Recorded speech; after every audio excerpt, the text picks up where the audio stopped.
Hey, I've been super inconsistent about my rest over the years, right? And especially the last couple months, creative projects combined with holidays and different things, and just juggling the time stuff, right? All the hats that I wear, and that like any of us wear.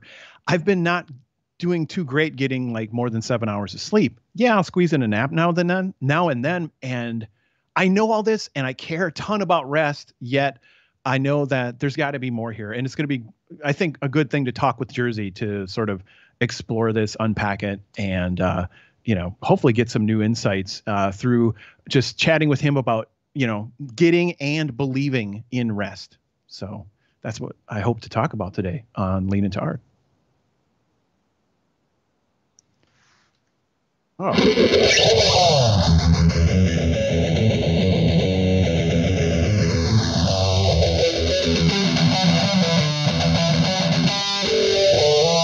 Welcome to the Lean Into Artcast, a show where visual storytellers get together and talk about topics that occur to us when we make art. This is a creative work chat episode, part of a new format that we're exploring. And in the creative work chat episodes, we explore a creative problem, things that come up as being visual storytellers, teaching artists, and learners. My name is Jerzy Drost. I'm a cartoonist and teaching artist, and the other host is... Hi, I'm Rob Stenzinger. I'm a user experience designer, and I make interactive things, and I like to teach that stuff as well. That was not bad, given that was our first time trying that. It was a stunt. It was fun. As we continue to iterate and improve the show, yes, this was something that a leaner asked us to do, is like start with Rob doing like a different guitar lick at the top of the episode. We did it. So the topic, let's kick into the topic. Talking about rest, talking about sleep. Where do you want to begin, Rob? I really wish I was doing more journaling about this. Maybe we're going to end up there or something, because the stats on my watch, they tell a story. How I feel tells a story and all that. And I just feel like rest is such an important thing for everybody. And we're, in a culture that often celebrates just push on, push through, get the thing done, tough it out. And even if you don't agree with that, what's funny is like, I'm not someone who buys into that sort of thing, even though, at certain stages of life, I was like, hey, sleep's optional. Like that's baloney. I'm going to stay up as much as I want. And then, after bumping into actual constraints of being in a human body and stuff over and over, yeah, okay, I'm convinced I need sleep. But creative challenge, urges, stuff, what have you, and like mixed with, getting the other day-to-day stuff done, taking care of the house and doing meals and family things and whatnot. And then it's like, all it takes is thinking about like, all right, I'd like to do a session of stuff on one of my creative projects. And I get so infused and excited that I stay up a bit. And I've been doing that, and I feel great about the progress, but I don't feel great about the rest. So I don't know. It's just such a conundrum, or it's one of those silly self-made problems. And I think either way, just chatting about it would be a useful thing. It's so funny that this topic, this topic was on my mind as I was actually live streaming and drawing this morning, and I was thinking about this, and I went back to that story I've told a dozen or more times, is like when I was working a day job as a graphic designer, I was freelancing, doing freelance illustration, and I was working on my first comics miniseries, which I wasn't about to let fall through my fingers. It was all very exciting, meaningful work, right? I was getting all these signals from the world that I was contributing something. So I slept 4 hours a night for 6 months. And, I would come home from work. I would take a 20-minute nap. I would eat, and then I'd go back to work until like 2 o'clock in the morning, get up again at 6 to start the whole cycle over again. And one day I walked into work and I fainted. I walked in the front door. I was at the reception area of my day job, and I just collapsed and didn't even know it was going to happen. It's like I felt really sick going to work that morning. All of a sudden I walk in, I'm like, yeah, I feel kind of... Thankfully, I worked at a managed healthcare company, because I was surrounded by nurses immediately thereafter. And after a conversation with them, they're like, "What are you doing? What are you, I know you're in your 20s, but come on, you're not indestructible, you know." But why did I let that happen? Right? Like, I feel like there's a lot of cultural baggage that goes into our relationship with rest. I think there's other forces at work too, but I know that I am a sucker for the notion of heroic effort. Also thinking about how I'll be transformed by adversity, right? This is gonna be hard, but this is gonna refine me. I'm in the belly of the beast. I'm gonna come out and I'm gonna be a bigger thing, right? Are you a sucker for that stuff too, or what forces are at work and are you wrestling with when you're trying to manage making things and making time for rest? Well, I mean, yeah, I'm really an easy target to succumb to that. I mean, I like learning so much and I love creating things so much, and the combination of the two to like get through a project, it infuses me with such such an abundant energy. And it's then if I also surround myself in an environment using stuff that if I'm doing something I love, using tools and methods I believe in for a community I care about, to engage in a sustainable trade, I feel so pleased that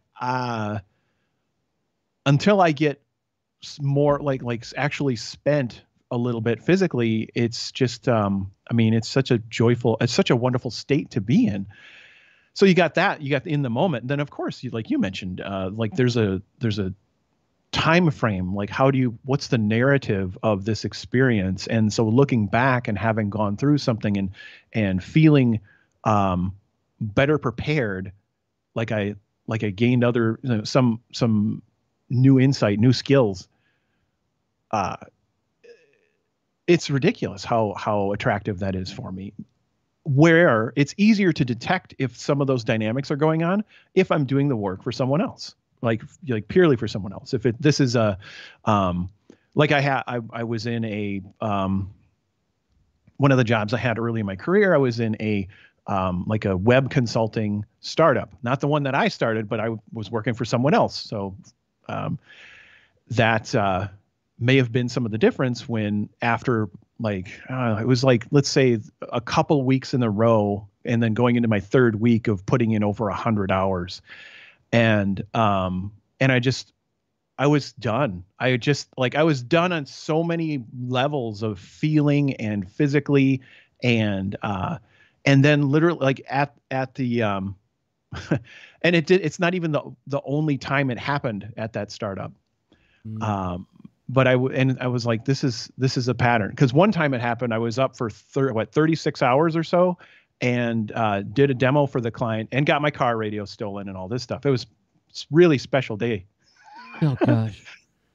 And so I didn't want to do it again. So I actually said, look, this is truly a pattern, and I want to, live to see 30. So can I'm going to go home and I'm going to go get some rest. And I got into a huge conflict with my boss over that. So all that stuff is obviously there's signs saying, don't go this way. This feels not great. But the other option, when I'm the full, fully in my own agency, I don't notice as much if I'm being, it doesn't look the same if I'm being an unreasonable boss to myself. It doesn't look the same as if someone else is.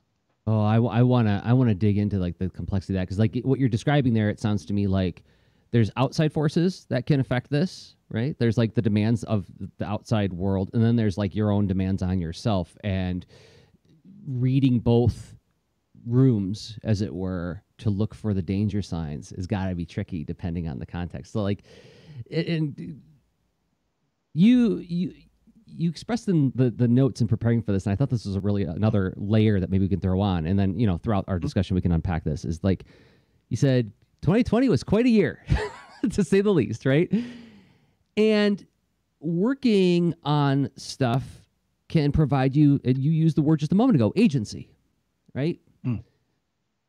So, oh my gosh, what you're setting up, I'm totally living, because now the year changed and I wanted more agency. So, and also building up to the holidays where it's like, I started to get a taste of getting extra capacity and extra satisfaction from my own creative projects. So I was building up this practice of, well, pushing a little bit more in December, and then January, I'm like, hey, let's roll. Let's keep pushing. mm-hmm. But, and one of the reasons very much is the, like all kinds of adapting, like personally and professionally, home life, events with, my partner and kids and all this stuff. And I was doing it, honestly, ask them. I think I've been doing a pretty good job helping the family. And also, I was pretty gentle with myself for many months, and making, like, my professional commitments were, and my capacity was a lot, was necessarily less, So yeah, I mean, I felt feeling a taste of that, pushing forward on creative projects was a big difference. And that it's very much related to the, wanting the freedom to push harder toward outcomes that I really believe in, and doing the stuff that makes me so pleased to do, making games, making the workshops, making, writing, drawing, all of it. I feel like we're kind of like navigating the pressures that point us toward neglecting rest and neglecting self-care in that way, like the agency of making things in turbulent or ambiguous times, the joy of doing something where your vision and your worldview is well met by the project that you're making, right? You're writing every day. You're working on new iterations of your video game. I'm drawing comics right now for first graders, and it's like very, very meaningful work. It is, I think it's not, how would I put it? It's not unreasonable for that enthusiasm and that sort of symbionce of those two things to like make us say like, I can, I'm going to keep pushing through and get a little bit more work done. What are you thinking, Rob? No, you're absolutely right. It's you framed it as it's almost like two different kinds of neglect, where you're neglecting something that fuels you, or you're neglecting something that restores you in other ways, right? I mean, rest is super important. And then earlier in our conversation, the framings and the different narratives of like, celebrating the experience on all sorts of levels, the cost, and the result, and all that stuff. It's like it's an interesting trap for wanting to do more creative work, whether it's you have one gig or a whole handful. Mm-hmm. So do you want to take a break for a second? Yes. And then we'll come back and sort of like navigate like the more of the rest aspect and how we are thinking about it and incorporating it into amongst all of these other interlocking motivations. I'll say motivations. I was going to say pressures. It's not pressures, it's motivations. So we're going to come back and talk about like rest itself and like okay, so now that we've navigated the complexity surrounding rest, how do we think about rest, right? In about a minute and a half. First, we have to thank some people who make this project possible, and those are the people who support us on Patreon. Yes. Patreon.com/LeanIntoArt is the website. What is it? It's a way for you to give us a monthly upvote. If you believe in what Rob and Jerzy are doing here at Lean Into Art, you can support us for as little as $1 a month. You can also do a one-time contribution and then check out at the end of the month, avail yourself of the behind-the-scenes content, and then, say thank you very much and come back later. But I want to thank 5 people who have been supporting us in an ongoing manner. Month to month, they have been there for us. Sarah Lutfi, thank you, Sarah, for believing in us and what we do. You can find Sarah on Instagram at twisty.tree.studios. She's posted some interesting animation lately. Spencer Hallam, thank you, Spencer. It means a lot to us. Becca Hilburn, who you can find on social everywhere at Natto Soup. Thank you, Becca. Dave Srisay. Dave Srisay, one of my favorite people in the world. He created the Emergent Task Planner. You can find Dave on Twitter at Dave Say. And Gail Bushman, Nightingale Art on Instagram. You can join them all at patreon.com/leanitoart, where you will find all the shows we make, as well as the extra leans, the shows we record only for people who support us on Patreon. Those posts become an open mic thread where you can talk about whatever you want in a safe space with fellow leaners. It also gets you access to the Lean Into Art Discord special section, the section just for patrons. And you can get to that at leanintoart.com/discord. So once again, patreon.com/leanintoart. Thanks to everybody who supports us there. It means a lot to us. Really does. So awesome. So you were saying that like, how do we think about it is where we're going to go next. Well, I mean, yeah. So yeah, how are you thinking about rest right now? And how is it going right? Is anything going wrong? Is there any difficulties that you're finding? One thing I think is a huge theme of it going right is the change in relationship with, I don't feel like rest is my adversary. I celebrate rest. I feel like I did something when I take a nap. If I take a nap, I don't feel like I messed up, right? It's a terrible feeling. Oh my gosh, that's so good. Yes. Because what's happening when we're resting, right? We're not only resting, like recharging our bodies and like feeling better, but also like there's like psychological work that's going on when we're sleeping, right? That's dreaming. Dreaming is our brain sorting things out, you know? So that's work, man. I mean, if that's your drug, right? And like I think both of us have like a proclivity for that drug is like work and effort and growth and striving and stuff. That framing is like, this isn't the enemy of work. This is a different kind of work. There you go. Sure. And then that doesn't solve it, right? I think it helps. It helps where it's sort of, like rest doesn't have this built-in, I don't like disrespect for it. Like I really respect and appreciate rest. I notice how I feel better, and that's and I'm happy about it. I don't feel like and I say that now because I don't think I always framed it that way. And so I'm happy about that. That's for sure going well. And then the other part of that's going well is the whole, I'm not a doctor. It's my understanding that overall, you can get sleep in sort of like do the 1 8-hour chunk of sleep, but then it's not the worst if you have a little bit of interrupted sleep. It depends on your makeup, your situation. And so I have found some success where my schedule will be stable enough some weeks where I get consistently a nap during the day. So it's not that bad. But I'm in this, like, if this were sort of, and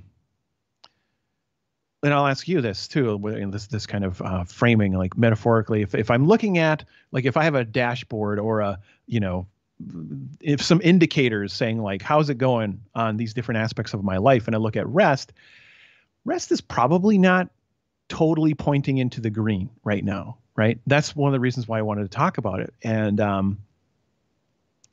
explore this with you, because, I that's not a great thing for me. If I notice that, I need to do something about it. So let's talk about it with a friend, right? What about you? Like, where's your rest needle pointing?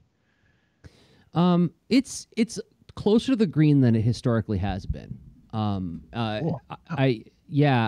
When I did sort of an assessment of what 2021 is going to cost me for time, like all the commitments that I made, and we haven't really talked about a lot on the Lean Into Art cast yet, because I'm still sort of like, I'm only a couple weeks, sort of where you are with the shipping daily. I'm in a similar place with time blocking. I'm trying out time blocking. I'm committing chunks of time to different tasks in a more rigid way than I've ever done before. and really trying to stick to it and see what happens. And one of the things I've been trying to be more conscientious about is getting to bed at a reasonable hour. And this is going to sound like cliche and almost like mom and dad advice, but like I'm not looking at my phone before bed. That those kinds of like also I'm stopping caffeine at 2:00 in the afternoon, which is like it's so antithetical to the story I told myself about who I was. I'm drinking like herbal tea in the afternoon, so that like I'm actually naturally getting tired at the end of the day, and really listening to that and responding to it. So the upside is that I am feeling more rested so far. I'm like 3 weeks in, but overall I feel more rested, and I'm actually finding that I'm getting up early to go do my other self-care, which is exercise, and I'm actually attending to it, even though it's like 24 degrees outside here in Columbus, Ohio. 24 Fahrenheit for those who are overseas. I know it's much colder where you are, Rob. Rob smiles like 24, huh? That's shorts weather. Which is often the case. This year has been pretty mild, but okay. Yeah, it's not a typical near the end of January situation. And when it gets cold here, it's hard to open your car cold. Yeah, I came and visited you in January a few years back, and yeah, I saw it with my own eyes. I'm like, oh yeah, there's a reason those jokes exist. But anyway, so yeah. So, but I am also trying to listen to my body, and if the time exists, between my airbending and earthbending tasks, and for those who are new to the show, we defined like earthbending tasks as things that demand our full attention, and it's not negotiable. It's an appointment we made. Airbending tasks are things that I can do where it's on my time, and I can be interrupted. It's okay if I'm interrupted while I'm doing it. If I'm in an earth or airbending sort of part of my schedule, and my body says like, I really could use a lie down for 15 minutes, I'll do it. And I didn't have your framing before, but I didn't. I was purposefully like treating it as my body sending me a signal the way it sends me a signal when it's hungry, and this is my body saying it needs care.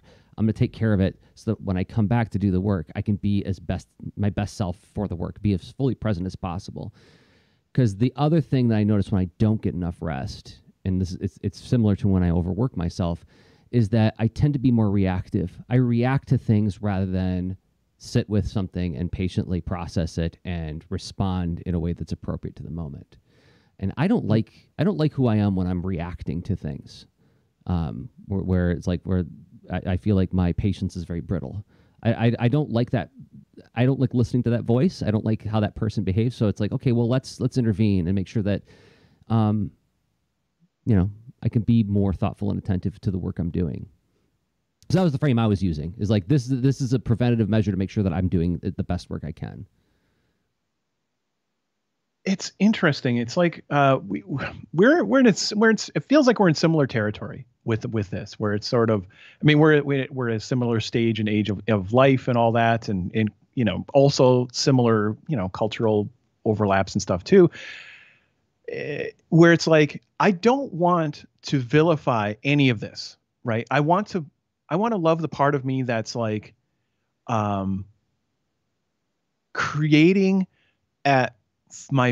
with my full heart and mind, and pushing to discover what is the extent of my capabilities, and seeing results of that, getting, not just creating to create, but also creating with purpose, and, visiting and making those kinds of things happen. Having ambition and all that is, I think, a beautiful thing also, that I'm working to try to find just, I guess, more harmony with that, and with, meeting these other different roles and stuff in life, and which includes self-care and fitness and health. I had an ebb and flow with my workout routine, and I've been doing that consistently now as well, which does help. And I heard a couple things in what you were sharing too, where it's so funny, because like you don't have to use this kind of framing and like our way of thinking about this or whatever. Not that we even have one way of thinking about it, but like it seems like we use the tools of being analytical and then following up with how can we support ourselves to be disciplined and follow through. And that's kind of like a productive feel for a creative person, right? Where it's like, I care about productivity. Obviously, there's a lot of ick around that, where if you if you dehumanize productivity, watch out, right? That's bad news. I sounded like Samurai Jack's song there for a second. I was like, hey, wait a minute. So it's like I'm trying to be like open and caring and human about all my natural approach, and then extend and refine and discipline a little bit more where it's needed. Where can I patch this up a little bit, right? Mm-hmm. I don't want to just go like bad this and good that and what have you. Mm-hmm. But like that's what I'm thinking about is like you mentioned, like a bit of structure and a bit of tools, like how you manage your time and how I manage my time similar-ish, but I threw out my time blocks this year. I couldn't do it. Like it was too stressful. Earlier in the pandemic and all that, like it felt awful to try to succeed in time blocks. And I took a few attempts at it. But in the right circumstance, when you have the space, time blocks are awesome because they keep you in a rhythm that you get through what you are hoping to get through. Mm-hmm. It's not just like, oh, I have this big chunk of time and work must happen. How, like you're dividing that up and you're saying, well, specifically I have these beats and I'm giving myself a rhythm to keep working through the work.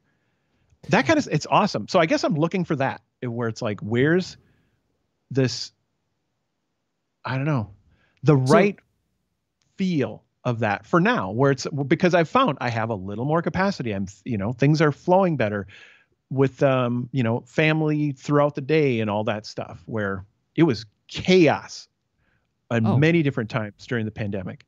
And it's not over yet. We're still doing remote school and et cetera, but we're better at it. Mm-hmm. Well, yeah. I mean, you've had like 11 months of this to figure it out too, right? And yeah, and I mean, just as an aside, like my heart goes out to every family during the lockdowns when it began, because I remember, and I talked about this before on the show, is like a lot of freelance illustrators and stay-at-home artists were like, welcome to my world. I'm like, we've had time to adjust. A lot of us have been doing this years. I've been doing this since 2004. It's like I've had lots of time to learn how to manage that and build my own rhythms and systems to keep myself functioning in that open, void of time. You get like, I got 8 hours and I'm at home. What do I do? And I don't have children, right? So I can only imagine for everybody who has families how bananas it would be to try to do work and manage your, take care of your family at the same time. It's so there's that's another aspect of this that I think is important to understand too, is like, I was thinking about this morning when I was drawing, is I remember one of the times where I really overworked myself and didn't get proper rest was when I was part of a new project that was launching a new thing. I was working at a real estate magazine, and we were launching this like sort of co-production of printed magazines and doing it in a way where the content that is generated in the magazine could be funneled into a website. And this is like 2001. We were using FileMaker Pro to be our database to like manage all of the assets and like the listings and everything. And it was the first time this company ever did it, and our magazine, the Phoenix magazine, was the first one to try it. So our first deadline was full of ambiguity, and so we could plan so much and say like, I think we're gonna hit this mark at this time and this time, but until we did it, we didn't know, right? So when you're navigating a new scenario with like a lot of added ambiguity and complexity, like suddenly finding out that you can't leave your house and your whole family's there, finding places to put that rest becomes like that's another thing where I think like being gentle with yourself is like critical, because you just don't have the tools to figure out where that stuff is going to go, and you're doing it on the job, right? Because an advantage that I have, again, as somebody who has been working from home for a long time, is I have 8 years or going on 9 years now of tracking my time in my emergent task planners. And so one of the things I did at the top of this year was I went back through and just flipped through a couple of my books and looked at where is the drawing happening? Where do I seem like I get like maximum efficiency in so I could like figure out what my rhythms are, my biological rhythms. And it's like, okay, the drawing I do at the top of the day tends to be the stuff where I actually ship something. I finish something. It's uninterrupted. That's where that time block's going to go, right? But that's a different scenario altogether, right? I had a lot less ambiguity in my life, so I had the resource to sort of figure out where to put my rest and where to put my hard work and when I need to go to sleep. So, does that make sense? What I'm trying to delineate here is like how this is like your mileage may vary. It's going to be different for each of us based on our scenario. It's, well, and whenever you do that observation and you use that bit of, you go from your tactical agency to your strategic agency and figure out the new circumstance and then start to work work your system, and then stuff changes. That's part of it too, is that you change and the environment changes and. Yeah. So I think it's useful to do this kind of thinking with a spirit of, curiosity and gentleness and stuff. And that, I mean, I'm very much in that zone of like where to puzzle this out. And because your mileage may vary because of general life role, circumstance, life stage, and what have you. And also because you've been experimenting and trying to you're messing with the variables too. So, and that's where I suddenly realized that the chaos settled more. Like being present at the right supportive moments still matters throughout the day to help the kids regulate and stuff like that. And like I made it very much a project to help understand and create a healthy, repeatable circumstance for their day-to-day, their school, and during this hopefully unique situation. Yeah. Things like, and I include them in this. So like helping work through like, how are you feeling with your, are you doing anything for your mind? Are you doing anything for your body? And also like, what about how you feel, like your feelings and creativity and spirit? Like, what are we doing? And all that, like by practicing doing that over and over and providing resources and tools and habits and stuff, how we get through the day has improved a lot. But now all of a sudden that changes. Like, I'm like, wait a minute, I have less urgent fires to put out. So wait, how do I start using this time better again? And so then that's where I got more and more of a taste for the, creative ambitions. Yeah. And, hence this whole thing. So, so I'm curious if we want to do like, a little bit of wonderings to wrap up after doing another ad spot. That sounds awesome. Let's take one more break, just be a few minutes, and then we're going to come back and we're just going to wonder a little bit more about this topic. And we encourage anybody who's watching live to share your wonderings about rest. What are you thinking about when it comes to rest in your life? So if this episode has been, helpful, or this has been useful to you in your creative work, a way to help the show, besides supporting us on Patreon, is to buy the products we make. And the thing that I make that I hope you will buy is Mining for Trouble, a vibrant adventure that explores big feelings, action, and healthy resolutions to conflict. And yeah, you can see us talking animals. You can find it at books.jdrozd.com. Rob? Yeah, I have one thing to point out that you may find helpful. It's a workshop that I make to help with creative challenges. Every month, creative challenges keep coming up, and they're an exciting invitation. But then, how do you work that out? How do you use your agency to make this whole thing fit and work for you? What's fun? What is the kind of outcomes that you want? Well, use my workshop, Customizing Your Next Creative Challenge. You can get your own copy by going to robstenzinger.com/store.html. Okay. Well, so time to wonder about things, Rob. What are you wondering about after this walk around, this idea of rest? Whoop. Oh, I lost Rob's signal for a second. Reconnecting, there's a poor network connection. Is there really a poor network connection? Boy, Skype, why are you doing this to me? I'll just keep vamping. I can vamp and talk about what I'm wondering about for sure. Yeah, it looks like Rob's not coming back for a second or two. Yep, there he goes. All right, well, I'll switch to me until Rob calls back. So let's see. What am I wondering about when it comes to rest? I'm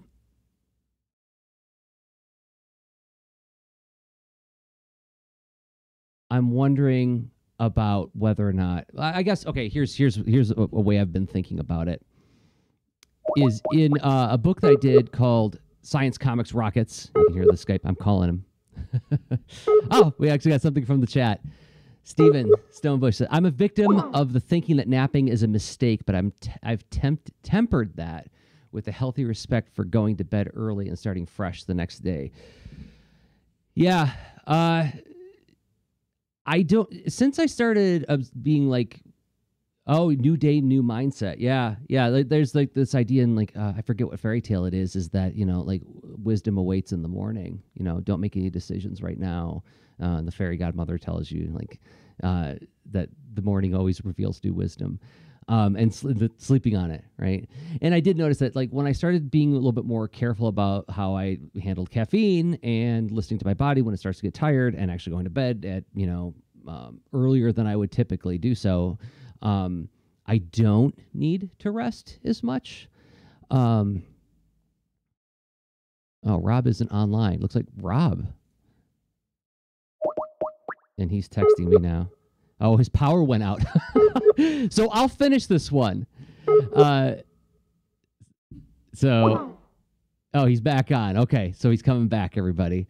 You know, that is why we framed up this episode as a first test of our new format. He's booting up, so he'll be here in a second. So, okay, so the other like metaphor that came to my mind as we were navigating this conversation was there's a story in a book that I did, and I'm really not trying to do product placement here, but you know, because this is a story that I found very compelling, and that's why my wife and I put it in the book. It's Science Comics Rockets, and it's the story of Mary Sherman Morgan, this calculator, a mathematician who saved the space race at the American side of the space race, I should say, at an early stage because the rockets that they were launching up could only get so far, because the problem with the thrust of the rockets is that like it you know, as you lose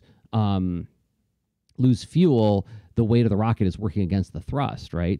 And so it's like, oh, we'll just add more fuel then. Well, now you added more weight at the initial launch. So you need a certain efficiency in the fuel, right? So she discovered this fuel called iodine, and like they couldn't change the size of the rocket either, right? Like the rocket was designed in such a way that, so you have to make this gas tank, provide enough thrust to get this high in order to get into low Earth orbit.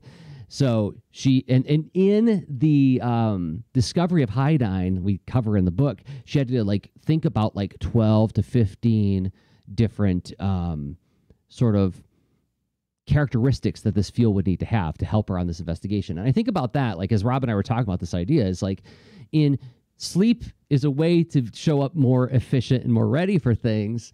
And so, but like, what are all the qualities that you need to get the more efficient fuel? Well, sleep is one of those characteristics, and there's other things too. But I don't know if that, okay, calling Rob, incoming call.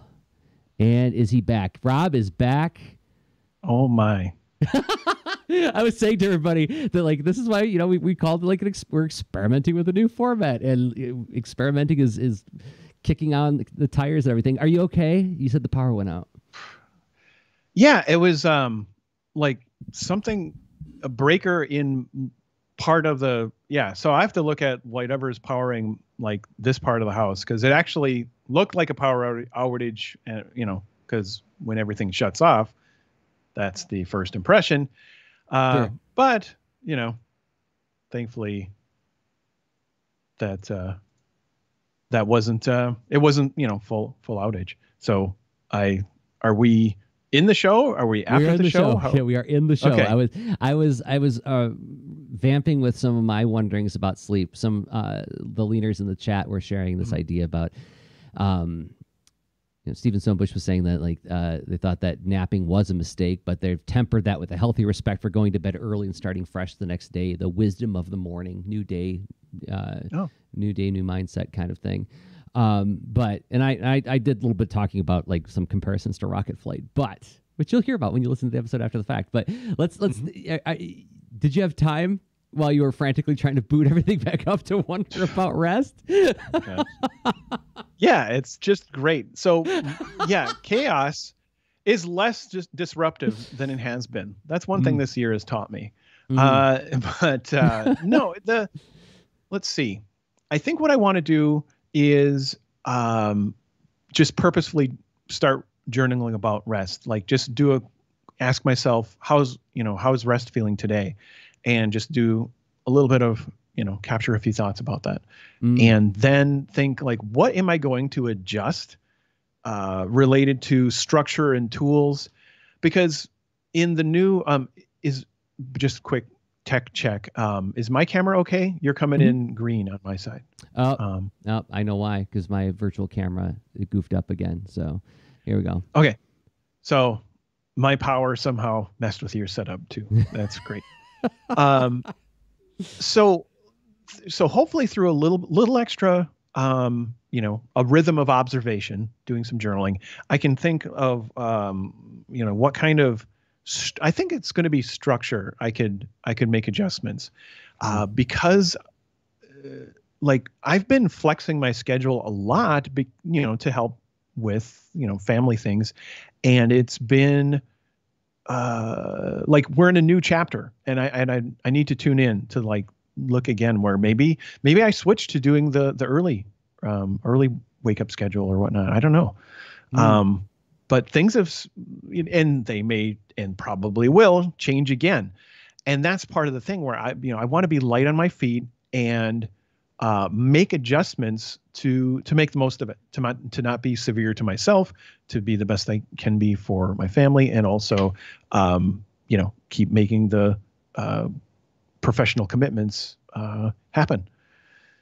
So, and I think it's going to be a journaling thing to just notice, like, to not just operate out of hunch, and that can be a mindful thing too. I'm noticing the change in the flow, but like I want to measure it a little bit and say like, okay, what'll fit here, because I don't want to get in the situation of getting less rest. I'd like to get a little bit more. There is what I'm hearing in that, Rob. Maybe I could use this metaphor to close this out, and then we can wrap up the show. There's this idea of like we have in our lives this metaphor of renewal. It happens all the time. If you live in a temperate climate, there's seasonal changes, and there's we just experienced the new year here in the United States. We just had a new president installed. It's like things are always renewing. Why? Well, because entropy is a thing. And you build up systems, you name the systems, you get the system all working, entropy is going to happen.